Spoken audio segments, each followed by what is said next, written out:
11वां बाब। बाबल का बुर्ज। और तमाम जमीन पर एक ही जबान और एक ही बोली थी। और ऐसा हुआ कि मशरिक की तरफ सफर करते करते उनको मुल्क सिनार में एक मैदान मिला और वो वहां बस गए।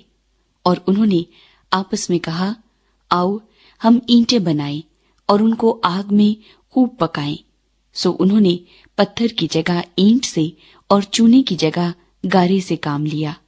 फिर वो कहने लगे कि आओ हम अपने वास्ते एक शहर और एक बुर्ज जिसकी चोटी आसमान तक पहुंचे बनाए और यहां अपना नाम करें। ऐसा न हो कि हम तमाम रुए जमीन पर परागंदा हो जाएं। और खुदावंद इस शहर और बुर्ज को जिसे बनी आदम बनाने लगे देखने को उतरा। और खुदावंद ने कहा, देखो ये लोग सब एक हैं और इन सबों की एक ही जबान है। वो जो ये करने लगे हैं तो अब कुछ भी जिसका वो इरादा करे उनसे बाकी न छूटेगा। सो आओ हम वहां जाकर उनकी जबान में इख्तलाफ डालें ताकि वो एक दूसरे की बात समझ न सके। बस खुदावंद ने उनको वहां से तमाम रुए जमीन में परागंदा किया। सो वो उस शहर के बनाने से बाज आए।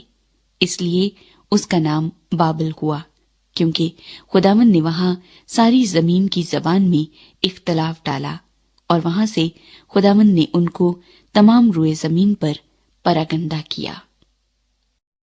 सिम की नस्ल। ये सिम का नसबनामा है। सिम 100 बरस का था जब उससे तूफान के 2 बरस बाद अरफक्सद पैदा हुआ। और अरफक्सद की पैदाइश के बाद सिम 500 बरस जीता रहा और उससे बेटे और बेटियां पैदा हुईं। जब अरफक्सद 35 बरस का हुआ तो उससे सिलाह पैदा हुआ और सिलाह की पैदाइश के बाद अरफक्सद 403 बरस और जीता रहा और उससे बेटे और बेटियां पैदा हुईं। सिलाह जब 30 बरस का हुआ तो उससे इबर पैदा हुआ और इबर की पैदाइश के बाद सिलाह 403 बरस और जीता रहा और उससे बेटे और बेटियां पैदा हुईं। जब इबर 34 बरस का था तो उससे फलज पैदा हुआ और फलज की पैदाइश के बाद इबर 430 बरस और जीता रहा और उससे बेटे और बेटियां पैदा हुईं।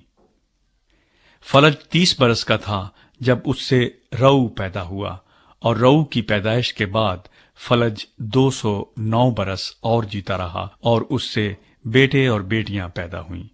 और रऊ 32 बरस का था जब उससे सरोज पैदा हुआ और सरोज की पैदाइश के बाद रऊ 207 बरस और जीता रहा और उससे बेटे और बेटियां पैदा हुईं।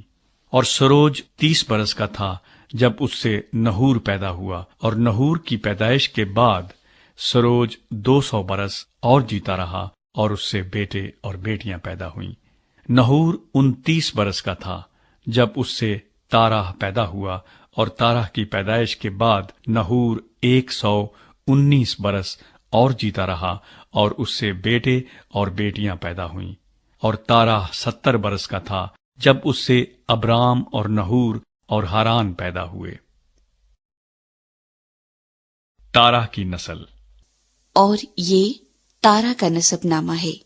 तारा से अब्राम और नहूर और हारान पैदा हुए और हारान से लूत पैदा हुआ। और हारान अपने बाप तारा के आगे अपनी जात बूम यानी कस्तियों के ऊर में मरा। और अब्राम और नहूर ने अपना अपना ब्याह कर लिया। अब्राम की बीवी का नाम सारी और नहूर की बीवी का नाम मिल्का था, जो हारान की बेटी थी। वही मिल्का का बाप और इसका का बाप था। और सारी बांझ थी, उसके कोई बाल बच्चा न था। और तारा ने अपने बेटे इब्राम को और अपने पोते लूत को जो हारान का बेटा था और अपनी बहू सारी को जो उसके बेटे अब्राम की बीवी थी साथ लिया। और वो सब कस्तियों के ऊर से रवाना हुए कि कनान के मुल्क में जाएं।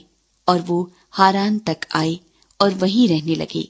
और तारा की उम्र 205 बरस की हुई और उसने हारान में वफात पाई।